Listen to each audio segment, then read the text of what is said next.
உழுதுண்டு வாழ்வாரே வாழ்வோர் மற்றெல்லாம் தொழுதுண்டு பின் செல்வார் என்ற திருவள்ளுவரின் திருக்குறளுக்கு ஏற்ப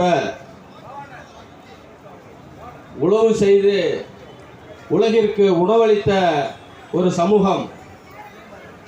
எத்தனையோ கோயில்களில் முதல் மரியாதையும் பரிவட்டத்தையும் பெற்று வந்த ஒரு சமூகம்.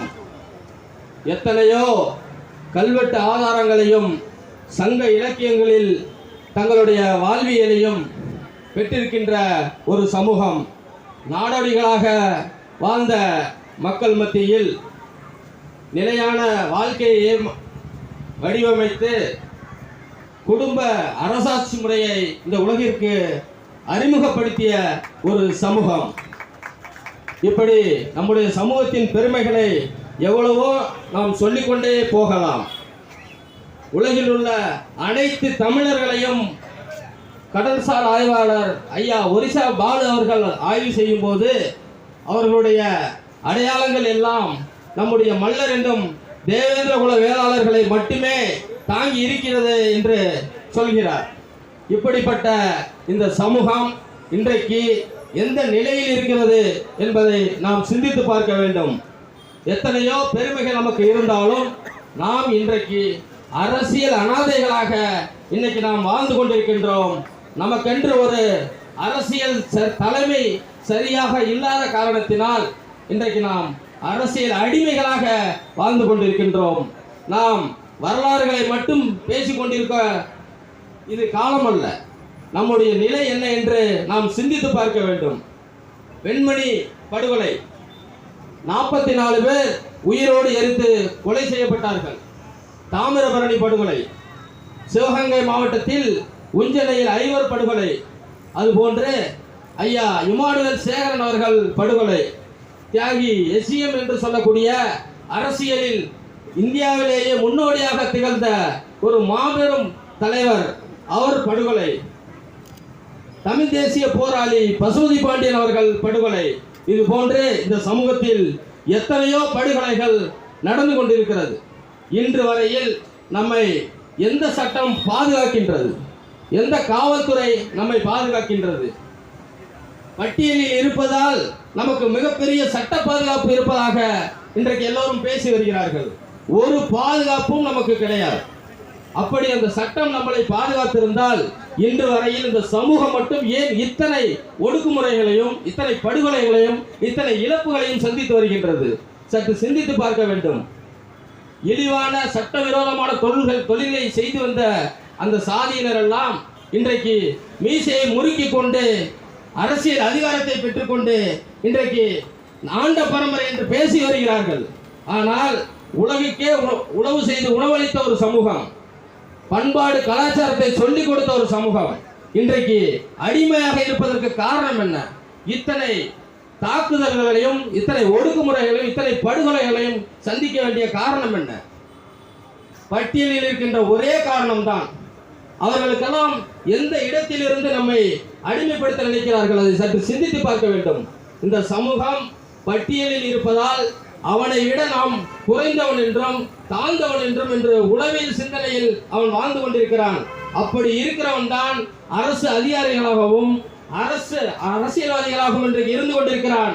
அதன் விளைவுதான் நம்மை அரசியலாகவும் நம்மை மேலே வர விடுவதில்லை, அரசியல் தலைவர்களாகவும் அரசியல் கட்சியாகவும் நம்மை வளர விடுவதில்லை. நமக்கு இருக்கக்கூடிய அறிவு திறமை செயலை வைத்து நம்மை மதிப்பிடுவதில்லை. பட்டியல் சமூகம் என்ற ஒரே மதிப்பீடு மட்டும்தான் அவனிடத்தில் இருக்கிறது. அதை வைத்துதான் நம்மை அடக்கி ஆள வேண்டும், அடிமைப்படுத்த வேண்டும் என்ற எண்ணம் அவனுக்கு தோன்றுகிறது. இத்தனை படுகொலைகளை சந்தித்த நாம் பட்டியலில் இருப்பதால் தான் நாம் மிகப்பெரிய பாதுகாப்பு அப்படின்னு நினைக்கிறாங்க. ஒரு பாதுகாப்பும் கிடையாது. ஒரு SC ஆக்ட் ஃபைல் பண்ணணும் அப்படின்னா குறைஞ்சபட்சம் 3 முறை நாம் அலைய வேண்டியிருக்கு. இன்ஸ்பெக்டர் முடியாது, டிஎஸ்பியை பாருப்பாங்க, டிஎஸ்பியை பார்க்கணும், அப்புறம் எஸ்பியை பார்க்கணும். அதுக்கப்புறம் நம்மை போன்ற கட்சிகள் ஒரு கண்டன அடித்து ஒட்டி ஒரு ஆர்ப்பாட்டம் அறிவித்த பிறகுதான் அந்த SC ஆக்ட் கூட ஃபைல் பண்ணப்படுது. குறிப்பாக சொல்லணும்னா திருவாரூர் மாவட்டத்தில் ரஜினி பாண்டியன் என்ற மாவட்ட செயலாளர் வளரும் தமிழக கட்சியினுடைய தெற்கு மாவட்ட செயலர் படுகொலை செய்யப்பட்டார். என்ன காரணம்? ஒரு வழக்கில் SC ஆக்டில் எஃப்ஐஆர் போட வேண்டும் என்று அறிவுறுத்தினார். அவ்வளவுதான். காவல்துறை அந்த ஆதிக்க சமூகத்திடம் சொல்லி இவர் தான் எஃப்ஐஆர் போட சொல்றார் அப்படின்னு சொல்லி அவர் உடனே படுகொலை. அப்போ இந்த நிலையில தான் நாம் இன்னைக்கு இருக்கிறோம். பட்டியலில் இருக்கும் வரை நாம் இந்த சமூகத்தில் எழுந்து வர முடியாது. பட்டியலில் இருக்கும் வரை நம்மளுக்கு பாதுகாப்பு கிடையாது. இடஒதுக்கீடு இருக்கிறது, யாருக்கு இடஒதுக்கீடு இல்லை? முன்னேறிய வகுப்பினர் என்று சொல்லக்கூடிய அவர்களுக்கு கூட இன்னைக்கு இடஒதுக்கீடு இருக்கிறது. பிசிக்கு இடஒதுக்கீடு இருக்கு, எம்பிசிக்கு இடஒதுக்கீடு இருக்கு. நமக்கு மட்டும்தான் இடஒதுக்கீடு இருக்கா? அந்த இடஒதுக்கீடு கூட இன்னைக்கு பறி போயிடுச்சு. எஸ்சியில் இன்னைக்கு SCA அருந்ததியர் அப்படின்ற உள்ஒதுக்கீடை கொடுத்து அந்த வேலை வாய்ப்புகளும் இன்றைக்கு பறி போயிருக்கிறது. டாக்டர் அம்பேத்கர் அவர்கள் உயரிய நோக்கத்தோடு இந்த பட்டியலை உருவாக்கினால் இந்த மக்கள் கல்வியிலும் பொருளாதாரத்திலும் முன்னேற வேண்டும் என்ற உயரிய சிந்தனையோடு உருவாக்கி இருந்தாலும் அதே பட்டியல் தான் இந்த சமூகம் முன்னேற விடாமல் இன்றைக்கு தடுக்கிறது. பட்டியலில் நம்மை அடைத்து நமக்கு சலுகைகள் கொடுப்பதாக எல்லாம் நினைத்து கொண்டிருக்கிறார்கள். அது கிடையாது. பட்டியலில் இருப்பதால் தான் நம்மை இழிவாக பார்க்கிறான்.